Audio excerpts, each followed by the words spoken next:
Sesaat lagi Anda akan menyaksikan Damai Indonesiaku dipersembahkan oleh Wadimor tentu sarung kita.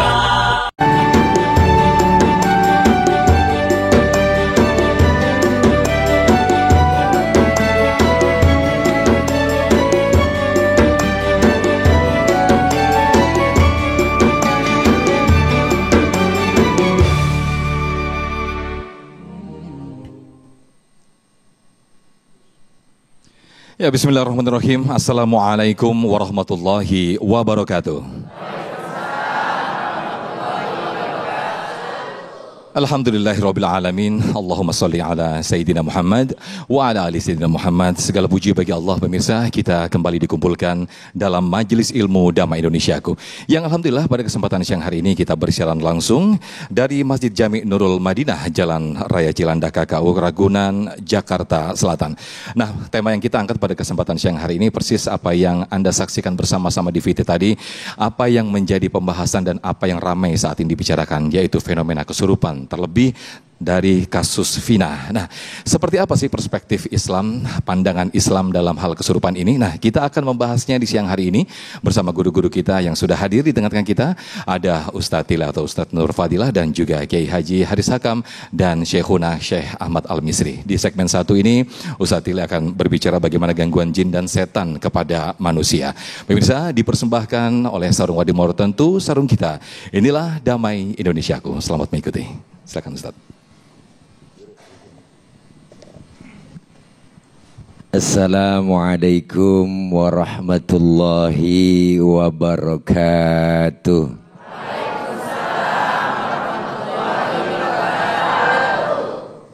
Bismillahi walhamdulillah. Alhamdulillahilladzi amarona wa aujabana bil ibadah. Wassalatu wassalamu ala rasulillah Sayyidina Muhammad ibn Abdillah. La hawla wa la quwata illa billah. Amma ba'du.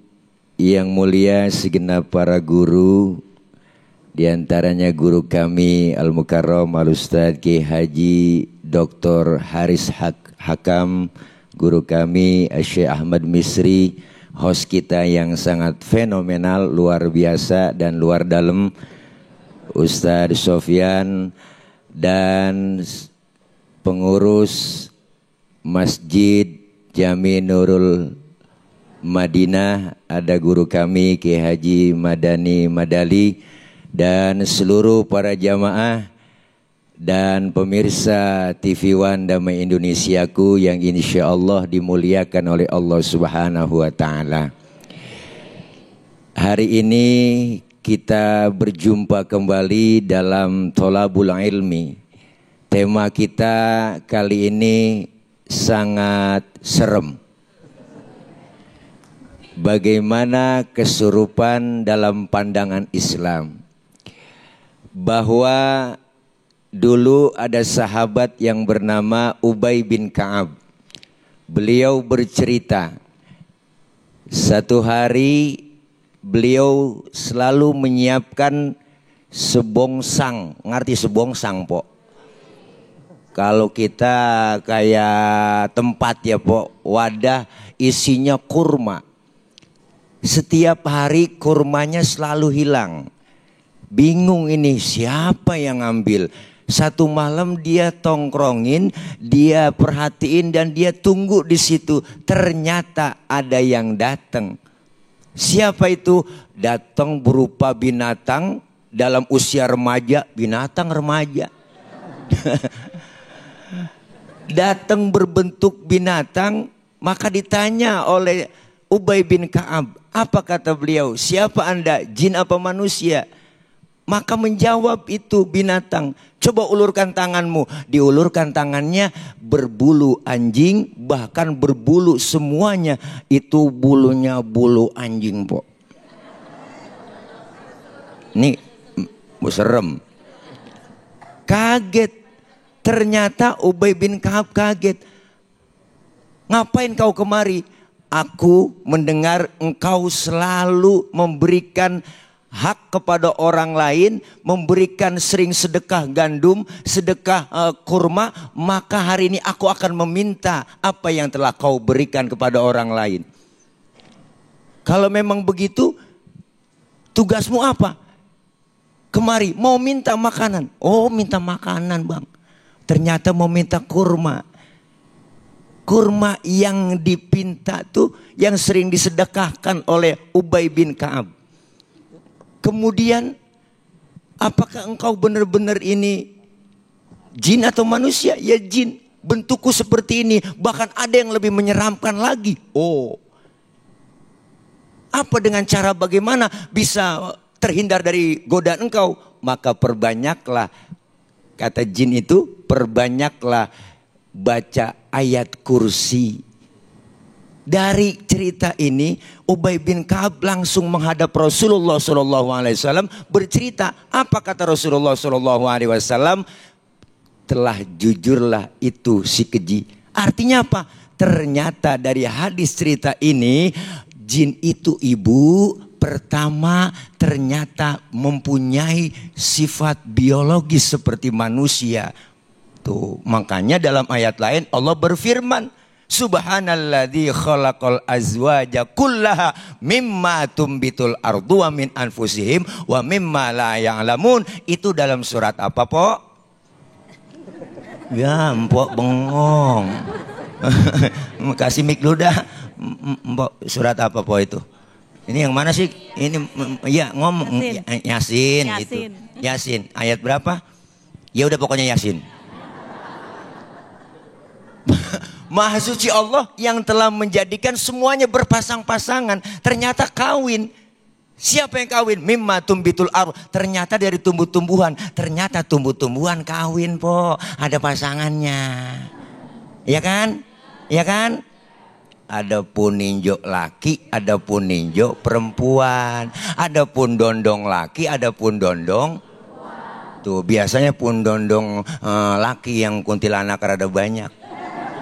Bu, tuh dari jenis manusia kawin juga diri kita sendiri, dan ada juga dari jenis apa yang kita tidak tahu. Ternyata jin kawin, Po, ada pasangannya. Bagaimana dia caranya, dialognya? Ternyata yang kedua yang kita ambil dari cerita ini, manusia bisa berdialog, bisa berbicara dengan jin, dan gak sembarangan orang, Po. Wah, ngeri. Kalau sembarangan orang mah semuanya kita ngiat, Po, penampakan mulu. Datang ziarah kubur umpama nih, kalau kita ngiat setan nih, umpama nih, Po nih. Assalamualaikum ya ahlal kubur. Nyaut waalaikumsalam. Lah kita dengar, lah kagak jadi ziarah. Habis kita lempar tasbih. Surat Yasin habis acak-acakan. Bener, nggak sembarangan orang bisa dialog. Ternyata jin juga bisa, Bang, dengar dan mengerti bahasa manusia. Bagaimana caranya dia menggoda? Bagaimana caranya dia menggoda? Caranya diantaranya pertama, ada keinginan jin untuk masuk sendiri ke tubuh manusia, dan ada dengan cara dendamnya jin terhadap manusia. Contoh, kita kadang kencing sembarangan. Nah ini, Bang, biasanya kita udah kebelet turun nyari pohonan, ya kan? Tuh, makanya saya tanya bapak-bapak, pohonan depannya mana, belakangnya mana? Hah, nggak tahu kan? Depannya, belakangnya ada bedanya. Belakangnya yang dikencingin orang. Kenapa dia kencing di belakang, kalau di depan dia marah? Mudah-mudahan kita akan bahas. Ya enggak, setiap kita manusia percaya dengan yang namanya gaib, termasuk jin. Dan bagaimana caranya, dan bagaimana kita untuk mengentaskan supaya jangan kemasukan daripada setan dan jin. Yuk kita bahas setelah yang satu ini. Ini dia guru kita. Baik, Masya Allah, terima kasih Ustaz Tila yang telah memberikan paparan di segmen 1 ini mengenai tema besar kita, bagaimana kesurupan dalam perspektif Islam. Nanti di segmen berikut, Kiai Haji Haris Hakam, bagaimana sesungguhnya jin itu dalam perspektif hukum. Karena kalau kita melihat bagaimana fenomena atau kasus Vina itu sendiri, berdasarkan dari pengakuan sosok Linda yang kesurupan dari arwah Vina Vina. Nah, ini seperti apa dari perspektif atau kacamata hukum nanti akan dipaparkan oleh guru kita Kiai Haji Haris Hakam. Sesaat lagi, tetaplah di Damai Indonesia yang dipersembahkan oleh Sarung Wadimor, tentu sarung kita. Baik, Masya Allah, terima kasih pemirsa, masih di Damai Indonesiaku dengan tema yang sangat menarik, bagaimana kesurupan dalam pandangan Islam atau dalam perspektif Islam. Nah, di segmen ini pemirsa, Kiai Haji Haris Hakam akan membedah bagaimana jin memasuki tubuh manusia, termasuk bagaimana perlakuan santet atau tindakan santet itu juga apakah bisa dikenai dalam tindakan kriminal atau pidana hukum. Dan inilah Kiai Haji Haris Hakam. Fadal Kiai. Assalamualaikum warahmatullahi wabarakatuh.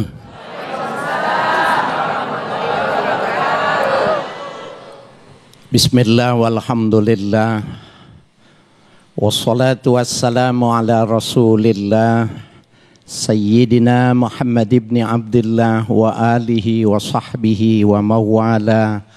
La hawla wa la quwata illa billah, amma ba'du. Para alim ulama, para asatiz yang kami hormati, salam takzim untuk yang mulia Syekh Ahmad Misri, Ustadz siapa Bu? Ustadz Tile, Ustadz Sofyan, para alim ulama, bapak-bapak, ibu-ibu sekalian yang berbahagia. Ini kalau ular keket Bu, jadi nular gitu. Saya ke bawah-bawah jadi. Bapak Ibu sekalian yang berbahagia, barangkali kalau bapak-bapak ibu-ibu lihat postingan saya itu sebelum ini temanya ini tentang kebohongan. Cuma ada peristiwa besar. Ada yang menarik, bahkan semua orang terbelalak dengan kasus Vina di Cirebon. Temanya dirubah. Temanya sekarang tentang apa Bu? Kata Ustadz Tile apa? Serem. Bapak Ibu sekalian yang berbahagia, di sini ada yang pernah kesurupan nggak? Ada ya. Kata Ustadz Ahmad Misri udah ada yang tanda-tandanya satu. Saya bilang nanti langsung dibongkar aja Syekh. Nah, siapa di antara ibu-ibu udah ada yang kena ini. Jadi saya mau bikin. Saya nggak bisa kayak Ustadz Tile soalnya. Bapak Ibu sekalian yang berbahagia. Dulu zaman saya muda ada permainan yang disebut jai langkung. Ibu tahu? Yang tahu pasti udah tua. Karena yang muda-muda nggak tahu. Betul Bapak? Yang bilang betul tua. Ya. Jai langkung itu maka ambil gayung. Anak sekarang gayung tahu Neng? Nggak tahu. Gayung dibuat dari batok kelapa. Itu buat cibuk air, kemudian diikat palang, dikasih baju, dibikin tanah, disuruh tulis. Jai langkung, jai langse, jai langkung, jai langse. Nanti kalau udah goyang, berarti masuk setannya. Jai langkung itu, Bapak Ibu sekalian, adalah cai langgong. Apa Bu?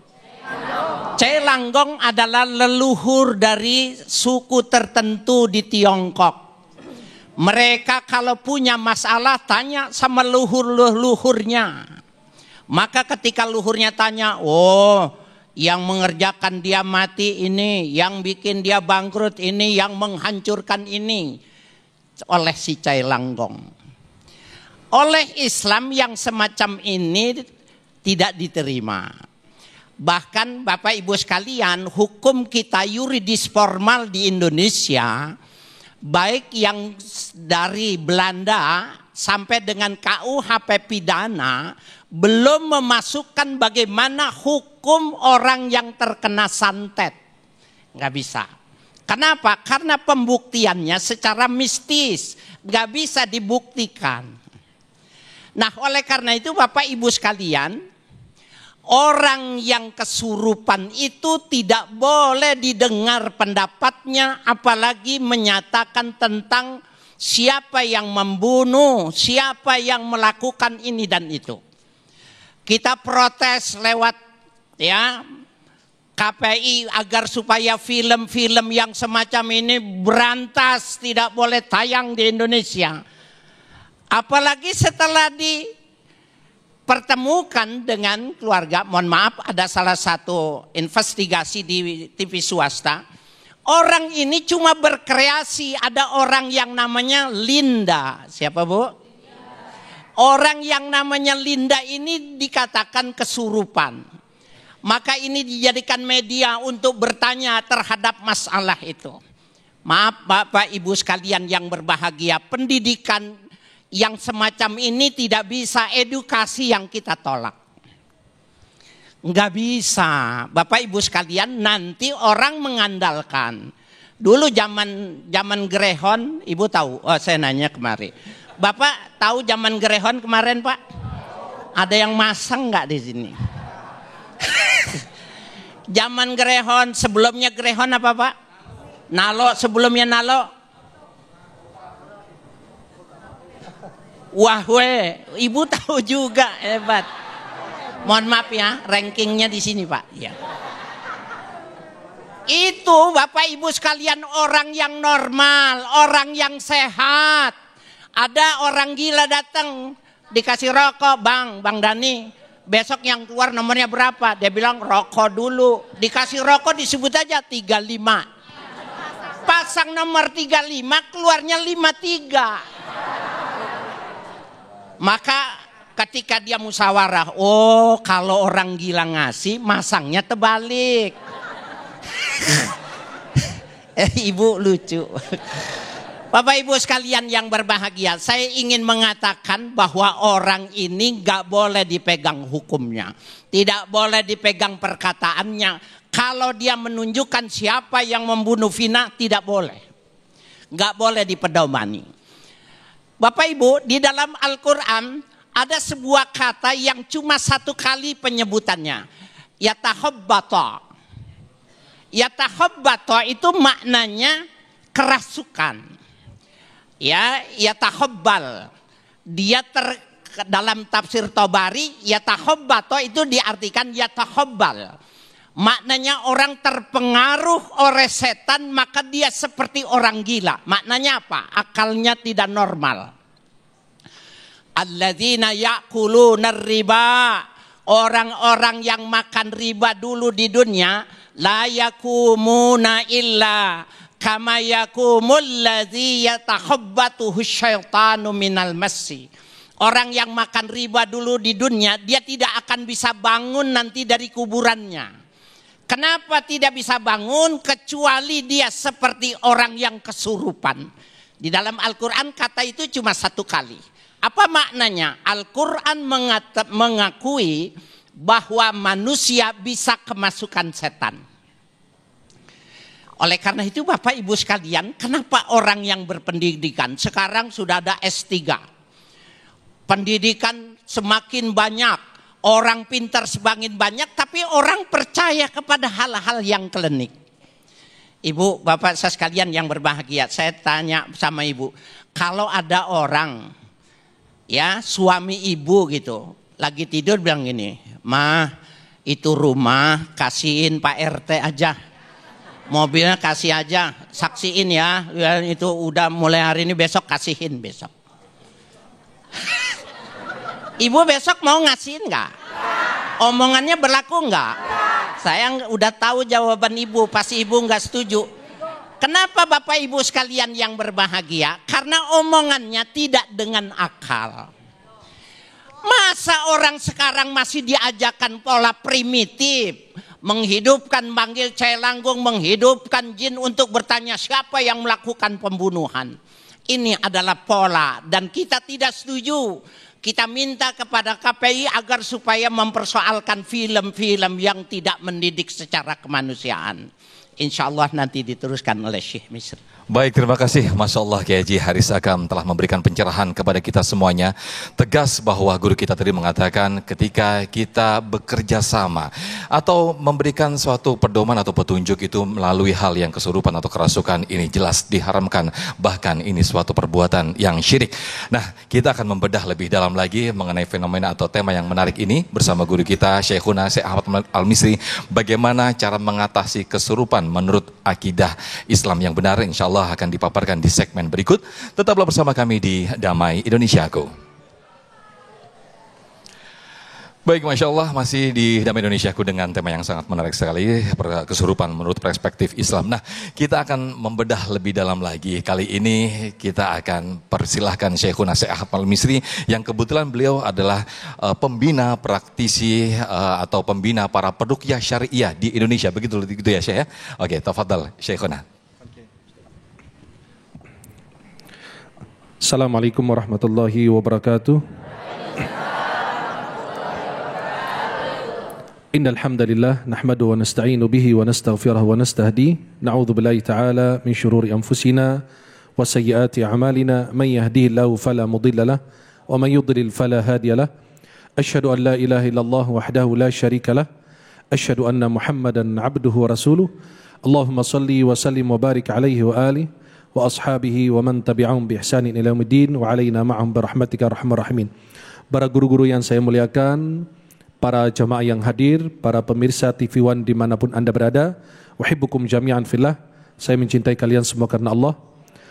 Semoga Allah senantiasa mempertemukan kita di dunia dalam taat dan di akhirat di surganya Allah Subhanahu wa taala. Senang sekali bisa memandang wajah-wajah penghuni surganya Allah. Semoga Allah sebagaimana bertemukan kita di dunia dalam majlis ilmu, Allah bertemukan kita kembali di dalam surganya Allah Subhanahu wa taala. Para jemaah yang dimuliakan Allah, kita menyikapi sebuah peristiwa atau kejadian yang sedang viral. Kejadian terhadap pembunuhan. Poin pertama adalah apabila orang meninggal dunia, dia sudah masuk di alam barzakh, berarti dia berpindah alam. Karena kita mengalami beberapa pindahan alam. Dari alam dzar, alam ruh, alam rahim, alam dunia, alam barzakh, kemudian alam akhirat. Orang yang masuk alam barzakh tidak akan kembali ke dunia lagi. Masing-masing poin yang saya sampaikan itu berdasarkan dalil yang sahih dari hadis Nabi atau dari Al-Quranul Karim. Ayah daripada Jabir bin Abdullah, beliau ikut berperang di salah satu perang bersama Rasulullah. Dan Allah Subhanahu wa taala bertanya kepada ayah dari Jabir, "Apa yang kau inginkan? Minta aku berikan." Kata beliau, "Saya ingin kembali ke dunia, berjihad, kemudian aku dibunuh, lalu aku ingin kembali lagi." Bayangkan saking besar pahala yang dia temukan. Maka Allah Subhanahu wa taala katakan, "Aku tidak bisa memberikan hal demikian karena sudah menjadi ketentuan dan takdir Allah Jalla Jalaluhu." Jelas? Jadi orang yang sudah masuk alam barzakh tidak bisa kembali rohnya ke dunia lagi. Betul? Yang berhak kembali rohnya lagi untuk menyelesaikan perdebatan yang terjadi atau fitnah antara para sahabat, Rasulullah yang pertama. Karena sesudah zaman Nabi pernah terjadi fitnah antara para sahabat. Dan Rasulullah SAW itu berhak kembali lagi, tapi tidak dikembalikan oleh Allah. Dan Allah sudah memutuskan hal demikian di dalam surat Al-Mu'minun ayat 99, 100 dan seterusnya. Allah Subhanahu wa taala menjelaskan dalam ayat tersebut bahwa orang yang sudah masuk ke alam barzakh tidak akan kembali dalam alam dunia. Dan ini menjadi akidah umat Islam, Ahlussunnah wal Jamaah. Jangan mengambil akidah kita dari potongan video, dari jurnal, dari Facebook, dari Google, tapi kita ngambil akidah kita dari Al-Quran dan hadis Rasulullah yang sahih. Jelas? Berarti itu roh tidak ada, tidak kembali ke dunia lagi. Terus siapa yang merasuki perempuan tersebut sehingga dia bercerita tentang sebuah kejadian yang kita tidak menyaksikan? Dan kalau betul terjadi atau betul-betul cerita itu betul-betul terbukti, siapa yang memasuki? Pertama, wanita yang dirasuki tersebut berarti dalam keadaan sakit, betul? Orang sakit itu ditinggalkan, didengarkan, atau diberi obat. Diobati, betul kan? Berarti kalau ada yang sedang sakit diapain? Diobati. Orang jangan dengar tangisannya, kesedihannya. Sakit apa? Sakit perut. Sakit apa? Sakit perut. Sakit apa? Kok ditanya terus kapan diobati gitu loh. Betul? Jadi orang tersebut dalam keadaan sakit, dan orang sakit atau kesurupan dalam keadaan demikian itu tidak bisa diambil pendapatnya. Terus siapa yang berbicara atas lisan wanita tersebut? Apakah roh wanita yang dibunuh kemarin? Tidak. Itu siapa namanya? Antara dua. Jin yang ingin atau syaitan yang ingin mengadu domba atau membuat fitnah besar, atau mengalihkan manusia dalam hal yang penting untuk hal yang tidak penting. Kemarin kita mengarah semua ke Palestina dan kejadian yang di sana. Tiba-tiba kita diarahkan semua ke jin. Betul? Siapa yang merasuki dia? Kata ulama, bisa jadi yang merasuki wanita tersebut sehingga dia bercerita adalah qarin wanita yang meninggal dunia atau yang dibunuh. Qarin itu siapa? Qarin itu adalah syaitan pendamping kita. Kita punya syaitan yang mendampingi kita sejak kita lahir sampai kita wafat. Selalu mengajak kepada keburukan, bukan kepada kebaikan. Betul? Dan itu namanya qarin karena selalu mendampingi kita. Dan dalam Al-Quran dijelaskan. Bukan saatnya kita memaparkan dalil-dalilnya. Berarti qarin itu yang menemani kita, mendampingi kita sampai kita wafat. Nah, pertanyaannya, apakah qarin kita kalau kita sudah wafat, apakah dia ikut wafat juga atau dia tetap hidup? Kata Syekh bin Utsaimin rahimahullah ta'ala, wadh-dhahir wallahu a'lam, yang nampak wallahu a'lam, bahwa apabila kita meninggal dunia, qarin kita masih hidup. Karena kita semua tahu bahwa jin itu usianya lebih panjang dibanding manusia. Maka qarin wanita yang dibunuh ini merasuki tubuh orang lain. Sehingga dia bercerita. Nah, pertama wanita yang bercerita itu dalam keadaan kerasukan. Tidak bisa dipegang omongannya dan tidak boleh menjadi saksi. Dan jin itu tidak boleh diambil kesaksiannya. Dalam fikih sudah jelas, mereka yang ngaji fikih tahu. Kenapa? Karena menentukan orang saksi itu harus dia adil. Tahu dari mana jin itu adil? Kan saya nggak tahu, betul? Kalau manusia, tetangga, guru, teman, siapapun itu dia, oh adil, saya lihat dia setiap hari berkata jujur, setiap hari ibadah, dia tidak pernah bikin persoalan, dan orangnya amanah. Saya bisa saksikan, tapi kalau orang yang kerasukan atau jin itu saya nggak lihat. Orang jin itu di alam lain. Jin itu karena tidak terlihat, maka itu yang di dalam rahim perempuan namanya janin. Namanya apa? Janin, karena tidak terlihat, dia tertutup. Maka demikian jin. Terus apa yang diocahan yang disampaikan tidak boleh didengar, tapi boleh tidak dijadikan saksi, hanya dijadikan sebagai petunjuk. Kan ada sebagian orang yang ditangkap, itu bisa kita tahu dari mereka informasinya. Orang-orang yang ditangkap tersebut. Atau bisa menjadikan omongan dia itu tidak boleh dijadikan sebagai saksi. Karena kita punya akidah bahwa syaitan itu pendusta. Dalam hadis riwayat Bukhari, kisah Abu Hurairah, jin yang mencuri sedekah, kurma sedekah dari Abu Hurairah.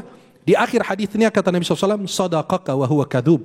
Betul apa yang disampaikan, bahwa kalau kau baca surat ayat Al-Kursi sebelum mau tidur, sebelum kita menjelang tidur, ada malaikat menjaga kita sampai pagi hari. Maka Nabi mengatakan sadaqaka, betul kalau kau baca ayat Kursi sebelum tidur bermanfaat. Tapi wa huwa kadhub, dia itu pendusta. Karena kita meyakini bahwa syaitan itu pendusta. Karena tidak ada kebaikan sedikit pun di dalamnya. Berarti persoalan fitnah ini sudah selesai. Itu menurut pandangan Islam. Kalau kita dengar si A bilang, si B bilang yang gak ahli, itu berbahaya. Bisa menimbulkan banyak hal, banyak fitnah buat kita. Terus apabila kita melihat orang yang kerasukan, kesurupan, apa yang kita lakukan untuk dia? Yang pertama, kita harus lihat dulu kasusnya dulu. Apakah itu jin masuk ke dalam tubuhnya sendiri atau dikirimkan? Atau jin itu balas dendam? Berarti ada 3 kondisi. Halo? Masih hidup? Hati-hati ya, serius banget giliran jin, serius. Giliran bahas fikih, tidur semua. Ya. Yang pertama, apabila jin itu masuk ke dalam tubuh kita sendiri, berarti dia senang dengan kita. Maka wanita itu kalau lagi berdandan di depan cermin itu jangan lama-lama. Ya, karena merasa dirinya cantik, wah jinnya juga lihat, wah keren juga betul sih. Kok nggak kelihatan dari kemarin? Seperti orang yang apa? Kadang-kadang berlama-lama di kamar mandi, ya, Kadang-kadang melakukan hal-hal yang aneh. Itu yang membuat jin itu cenderung dan cenang kepada dia. Bukan hanya yang perempuan, yang laki juga. Jelas? Berarti yang pertama, dia merasuki tubuh kita karena dia senang. Yang kedua, karena balas dendam. Kita kencing sembarangan. Kita lagi tidur jatuh. Atau kita loncat, anak kita lagi bermain loncat. Maka ajarkan anak kita, kalau lagi lompat itu, baca Bismillah. Kenapa? Takut ada jin yang tinggal di situ, kan nggak terlihat. Kita menzalimi dia tanpa kita lihat, betul? Saya kan nggak lihat. Kalau anda lihat, nggak mungkin saya zalimi. Dia adalah ciptaan Allah. Dia adalah makhluk Allah, betul? Jadi kita selalu ajarkan anak kita, buka pintu Bismillah, tutup pintu Bismillah, lompat lempar selalu menggunakan nama Allah, ya, selalu meminta keberkahan dari Allah Subhanahu wa taala, pertolongan dari Allah. Maka kalau seandainya dia merasuki tubuh kita karena balas dendam, kita jelaskan bahwa itu kezaliman haram. Loh, dia menzalimi saya, dia kencing sembarangan, dia buang air panas di sini, saya tinggal di sini, saya terbakar. Kita jelaskan bahwa dia tidak melihat kamu. Dan juga kamu melihatnya, tapi dia nggak melihat kamu. Kalau dia lihat kamu, dia nggak berbuat zalim. Maka kita kasih tahu tentang kezaliman, kemudian kita minta dia keluar dari tubuh tersebut. Tapi kalau tidak, kita punya cara untuk menanganinya. Kemudian yang ketiga, kalau jin itu masuk karena dikirim orang, santet atau sihir, ada dua cara. Yang pertama, untuk mengatasi orang yang kerasukan itu, atau yang dikirimkan jin oleh si dukun ini, cara pertama adalah dia ada buhul-buhul, itu harus dimusnahkan terlebih dahulu. Kalau ada dari bagian rambutnya, sekarang kan gini, untuk buat sihir itu kan gampang. Halo? Wah, lirik kanan kiri ini.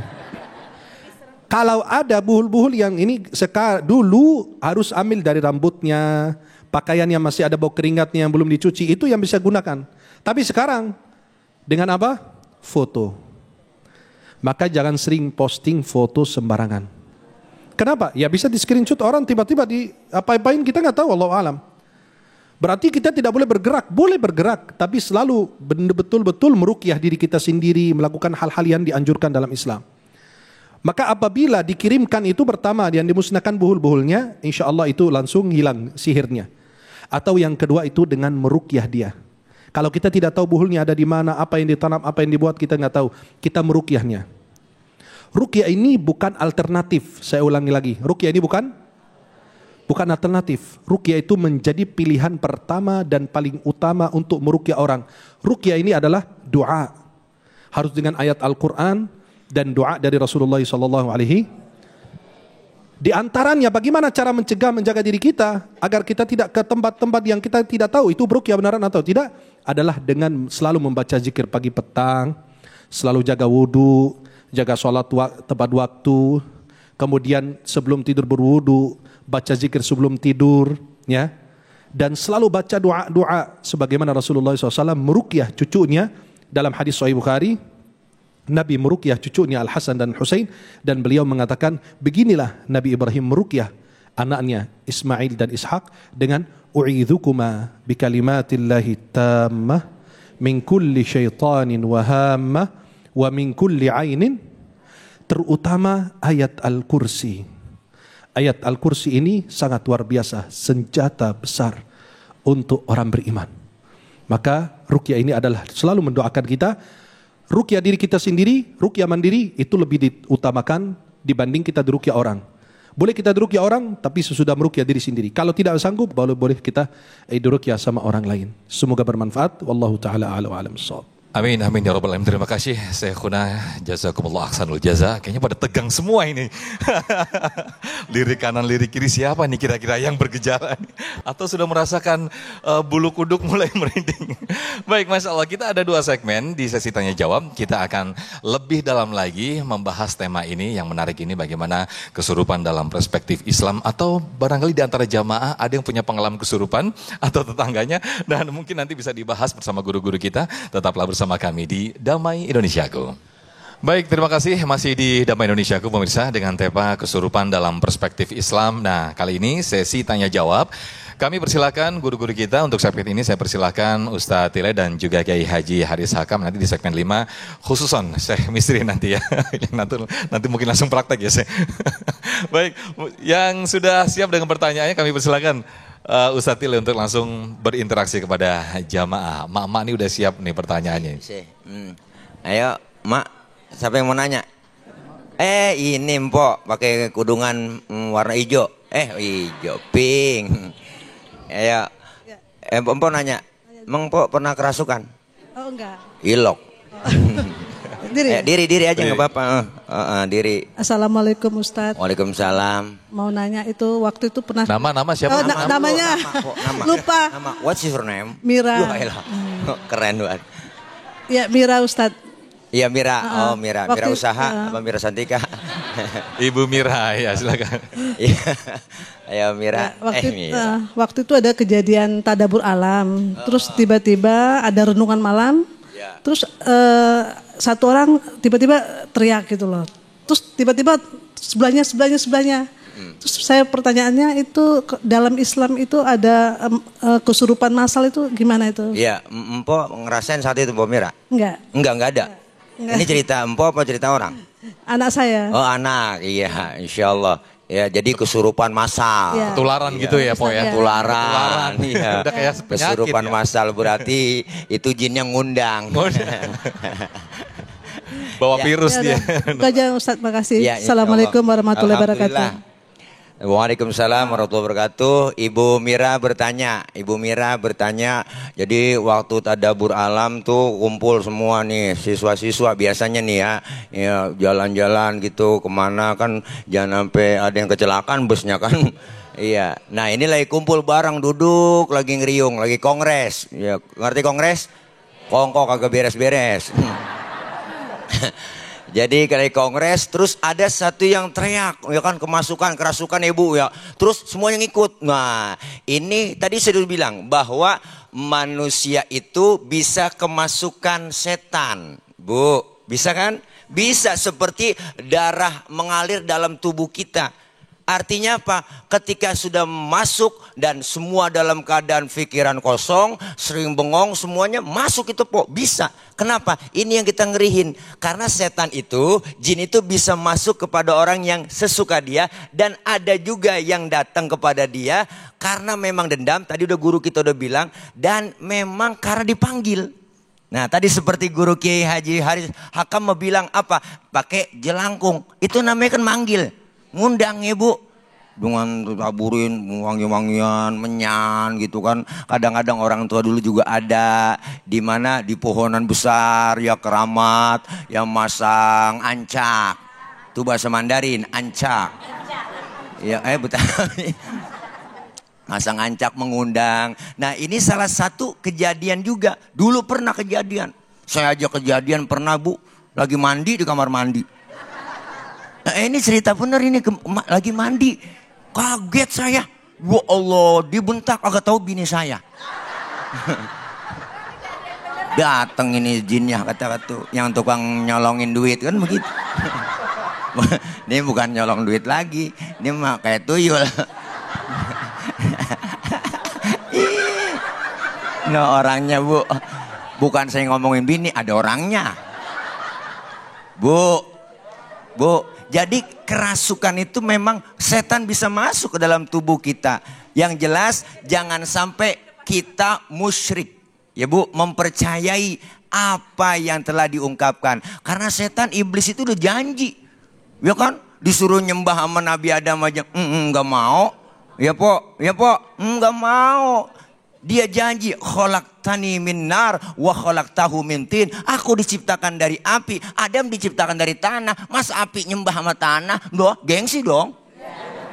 Maka berjanjilah saat itu akan aku goda yang namanya manusia. Maka kita menghindari semua itu. Datangnya setan kepada kita, mengganggu kita, masuk ke tubuh kita dengan cara apa? Guru Kiai Syekh Ahmad Al-Misri sudah berkata tadi, perbanyak zikir.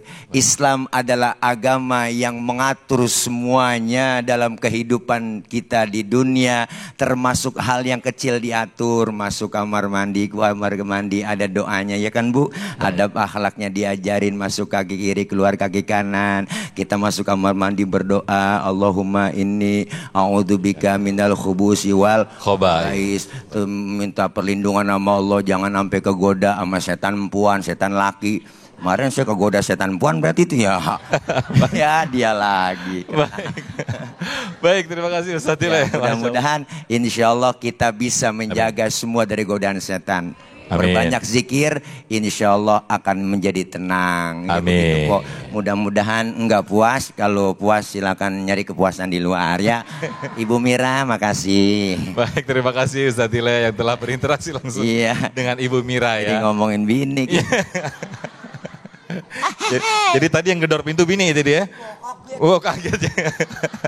Baik, Kiai Haris Hakam kami persilakan untuk berinteraksi langsung dengan jamaah yang sudah siap dengan pertanyaannya. Silakan Kiai Haris boleh langsung turun ke jamaah.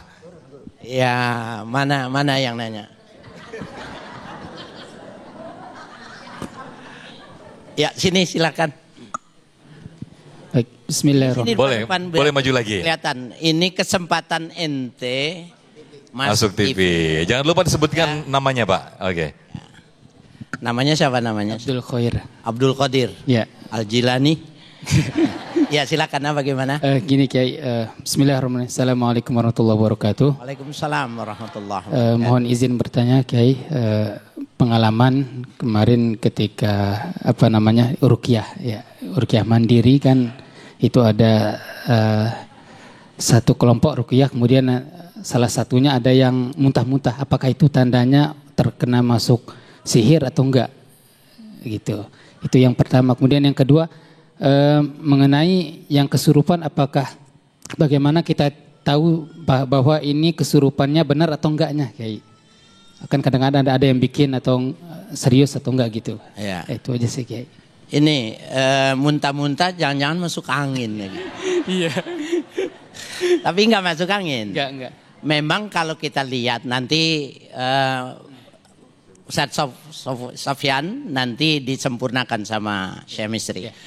Memang bisa jadi yang semacam itu. Ada reaksi dari pengobatan, dari ruqyah yang disampaikan itu bisa jadi reaksinya semacam itu. Tetapi apakah itu menjadi sebuah kemutlakan? Saya kira nanti variannya banyak ya. Orang-orang yang ketika di ruqyah itu ekspresinya, sikapnya jadi bermacam-macam. Kemudian kalau ingin membuktikan apakah orang ini asli kesurupan atau tidak, memang banyak teorinya, tetapi nanti saya tidak mau berpanjang kalam yang tidak saya tahu lebih banyak. Nanti beliau akan menjawabnya apa tanda-tandanya. Tetapi barangkali dari sisi penampilan secara fisik bahwa orang yang terkena rasukan itu tidak fokus, matanya tidak fokus. Bahkan kalau seandainya kita membaca ayat kursi, dia ada reaksinya. Itu diantaranya, tetapi nanti lebih banyak akan dibalas, ya, dijawab oleh Syekh Misri. Saya kira itu ya. Tapi yang jelas nggak masuk angin tadi ya. Baik, terima kasih. Saya kembalikan ke host kita. Baik, terima kasih Kiai Haji Haris Hakam. Nah, nanti di segmen berikut kita akan lebih perdalam lagi. Kita akan perpanjang lagi pembahasan ini dengan guru kita, dengan syekh kita yang alhamdulillah beliau adalah salah satu, beliau pembina peruqyah syariah Indonesia, dan nanti akan lebih dalam lagi mungkin berikut juga nanti di praktek nanti ya.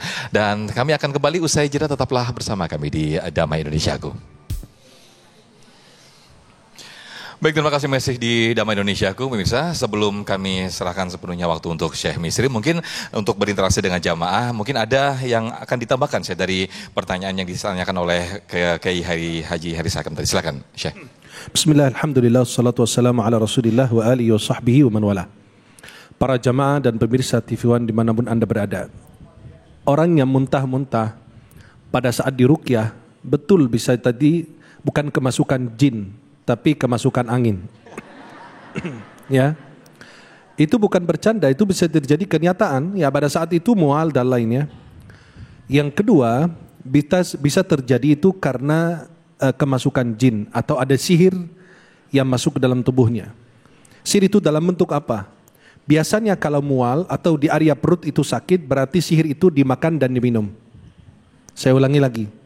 Sihir itu ada yang dilangkahi, ada yang diminum dan dimakan. Kalau kita minum dan makan sihir itu kemudian dimasukkan dalam minuman, makanan, masuk ke dalam tubuh kita, itu area perut itu selalu tidak nyaman. Sudah berobat ke dokter berulang kali dan tidak ditemukan penyakitnya apa.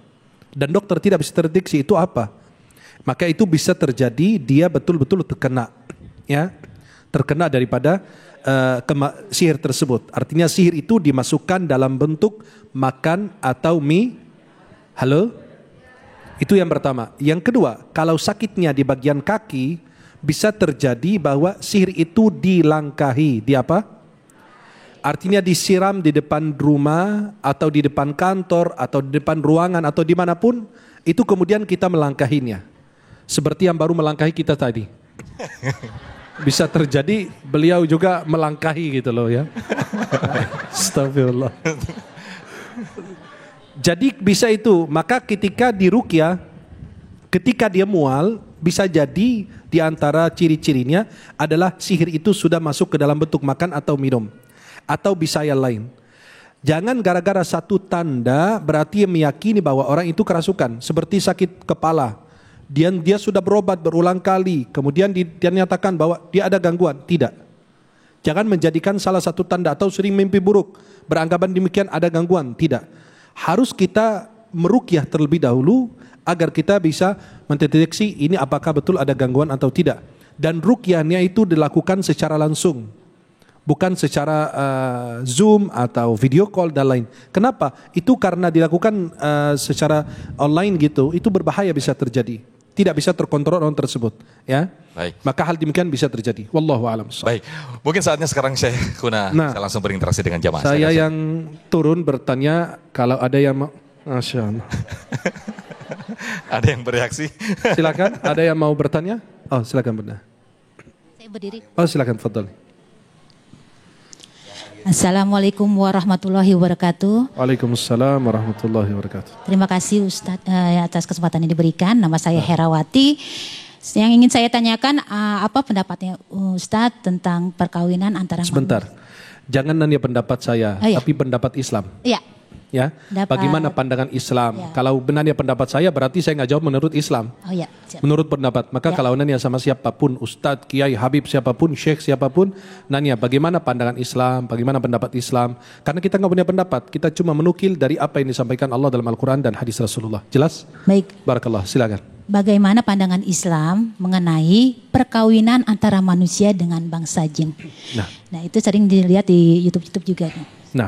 Terima kasih. Assalamualaikum warahmatullahi wabarakatuh. Itu pertanyaan yang mungkin kadang-kadang kita sering saksikan di YouTube ya.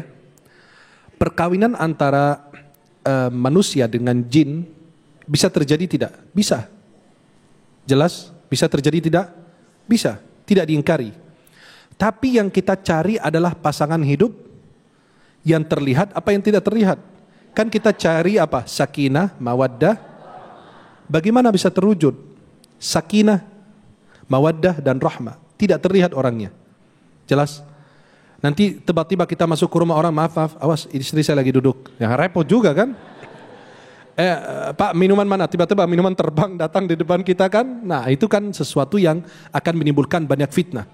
Tapi saya pegang satu pendapat ulama seperti Imam Malik. Imam Malik itu salah satu ulama, namanya Imam Malik ibnu Anas, pendiri mazhab Maliki. Beliau wafat 179 Hijriah. Beliau mengatakan bahwa apa? Coba. Perkawinan antara manusia dan jin saya tidak suka. Kenapa? Bisa terjadi seorang perempuan berzina, lalu dia hamil, kemudian kalau ditanya, kamu kok nggak punya suami, kok bisa hamil, kamu berzina ya? Tidak, saya nikah sama jin. Itu dibalik itu terjadi kerusakan tidak? Akan terjadi mudarat dan kerusakan yang lebih besar. Maka ulama melarang yang namanya pernikahan antara manusia dan jin. Kenapa? Karena tidak akan terwujud rumah tangga. Maaf, tiba-tiba kita masuk ke rumah orang, gak ada suaminya, ketok-ketok pintu, tiba-tiba pintu kebuka sendiri, istrinya yang buka, lah repot juga kan? Ibu-ibu bagaimana? Kalau masuk ke rumah orang, ya, saya punya istri contoh gitu dari bangsa jin, tiba-tiba ibu ketok pintu, assalamualaikum, tiba-tiba dengar suara nggak lihat rupa, repot, pingsan di tempat, ya. Jadi itulah persoalannya. Maka ulama melarang hal demikian. Kenapa? Karena itu bisa menimbulkan banyak fitnah. Wanita berzina, hamil, kemudian dia mengatakan ya bahwa saya menikah dengan bangsa jin, dan itu sangat membawa mudarat dan bahaya besar untuk kita semua. Ya, wallahu taala a'la wa a'lam bissawab. Baik, mungkin ada juga dari jamaah Bapak yang ingin mengajukan pertanyaan, silakan. Baik, mungkin lebih ditambahkan lagi ya Syekh tentang bagaimana cara mengatasi ketika seseorang itu kemasukan atau kerasukan bangsa jin. Fadal Syekh. Ketika orang kerasukan, tadi kita jelaskan beberapa hal. Di antaranya kita melakukan ruqyah mandiri. Ruqyah apa? Sunnahnya kita meruqyah diri kita sendiri. Sekarang disebut ruqyah syar'iyah. Kenapa ditambahkan syar'iyah? Artinya sesuai dengan syariat. Karena banyak orang berkedok ruqyah, kemudian dia tidak melakukan ruqyah. Dia malah menambahkan beban, kesulitan bagi orang tersebut. Maka daripada kita terjerumus dalam hal yang kita tidak tahu apakah itu benar-benar beruqyah atau tidak, yang kita lakukan adalah ruqyah mandiri. Ada berbagai macam cara ruqyah, bahkan Jibril meruqyah Rasulullah, dan Rasulullah SAW meruqyah cucunya Al-Hasan dan Al-Husain.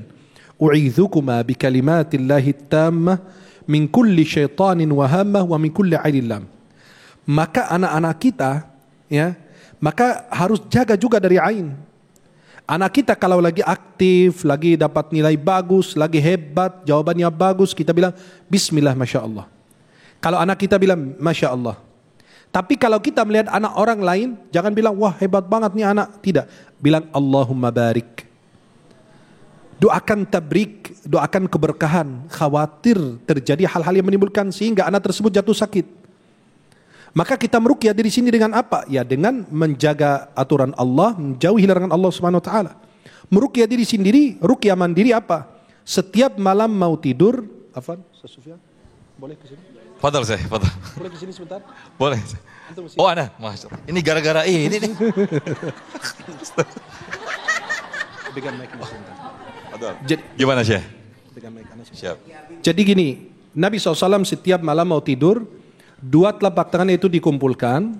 Kemudian beliau SAW, coba Bapak Ibu kalau mau lakukan, ini Nabi SAW kumpulkan dua telapak tangannya seperti ini. Kemudian beliau membaca Qul huwallahu ahad, Qul a'udzu birabbil falaq, Qul a'udzu binnas, kemudian ditiup. Ya, jangan pakai gitu kan. Nah, kalau mau pakai silakan karena ke muka diri sendiri ya. Maka ditiup aja 3 kali tiupan, kemudian diusapkan ke wajah, ke kepala atau bagian yang bisa disentuh oleh badan kita. Itu dilakukan sampai berapa kali? Nabi SAW sebagaimana Siti Sayyidah Aisyah radhiyallahu anha, istri Rasulullah, menceritakan bahwa Nabi setiap malam meruqyah diri sendiri. Ajarkan anakmu sebelum tidur. Ajarkan anakmu setiap malam mau tidur. Kenapa? Menjaga diri kita. Khawatir anak kita tertimpa ain, terkena apa di luar. Maka yang lebih bagus kita mengajarkan anak kita untuk selalu meruqyah diri sendiri. Itu diantara cara meruqyah diri sendiri atau disebut dengan ruqyah mandiri. Kemudian apa lagi? Kita bisa makan kurma ajwa. Dan kata ulama bukan hanya kurma ajwa di bagian tertentu di Madinah atau disebut kurma al-aliyah di bagian Madinah, tapi semua kurma ajwa di kota Madinah insya Allah bermanfaat. Terus kemudian apa lagi? Boleh kita ngambil gelas air, bacakan Al-Fatihah, ayat Al-Kursi, Al-Ikhlas, Al-Falaq, An-Nas. Ya, yang disebut dengan 3 surat itu disebut apa? Ya, 3 surat terakhir dalam Al-Quran, Al-Ikhlas, Al-Falaq. Kemudian airnya ditiup, kemudian diminum atau diusapkan ke wajah atau diberikan kepada anak. Maka ruqyah mandiri itu sunnahnya. Kita minta diruqyah sama orang, khawatirnya kalau kita belum meruqyah diri kita sendiri, memulai terlebih dahulu, nanti takut kehilangan 70.000 kesempatan masuk 70.000 orang yang masuk surga tanpa dihisab dan diazab. Tapi kalau kita sudah melakukan ruqyah mandiri dulu, kemudian kita sudah berulang kali meruqyah mandiri sendiri, lalu tidak ada perubahan, boleh kita meminta diruqyah. Dan kata ulama, mudah-mudahan tidak kehilangan kesempatan tersebut. Maka para jemaah yang melakukan ruqyah diri sendiri, maka sering ibadah, rajin zikir, baca Quran, zikir pagi petang, saya yakin insya Allah tidak bakalan diganggu jin. Amin, amin. Kenapa? Karena insya Allah selama kita bersama Allah, itu Allah akan menjaga kita. Saya ceritakan, cerita terakhir adalah kalau melewati rumah orang, terus orang tersebut punya anjing yang dilepas di depan rumah atau diikat. Kita khawatir lewat, betul?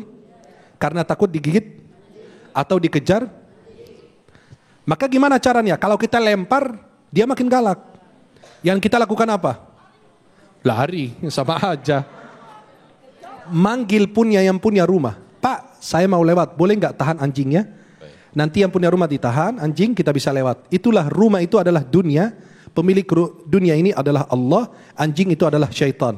Kalau kita perlu sesuatu, kita kembali kepada Allah. Dan Allah akan menjaga anjing atau syaitan tersebut dari mudah-mudahan bermanfaat. Wallahu ta'ala a'la wa a'lam bissawab.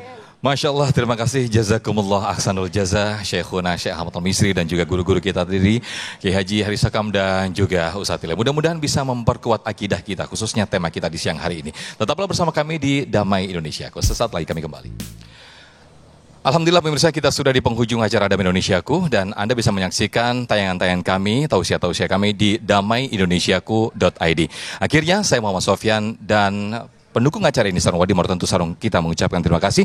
Wabillahi taufik wal hidayah. Wassalamualaikum warahmatullahi wabarakatuh. Waalaikumsalam warahmatullahi wabarakatuh. Baik Bapak Ibu sekalian dan para pemirsa, kita tengadahkan tangan, tundukkan hati dan dalam khusyuk berdoa kepada Allah Subhanahu wa taala. Bismillahirrahmanirrahim. Alhamdulillahi Rabbil Alamin. Hamdan yuafi ni'amahu wa yukafi mazidah.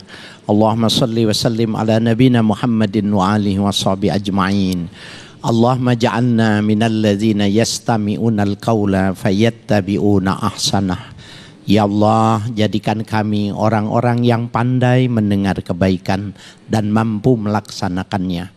Allahumma nazim ahwalana wa hassin af'alana wa khallisna min alamil fakri wa dhul wa asimna minal bala wal waba wa ta'un wa syayatin. Allahumma yassir lana al-intizam fi jami' umurid diniyah wa dunyawiyah wa hassil muradana bil khair, hassil muradana bil khair, hasil muradana bil khair. Wa sallallahu ala nabina Muhammadin wa alihi wa sahbihi ajma'in. Walhamdulillahi rabbil alamin. Amin.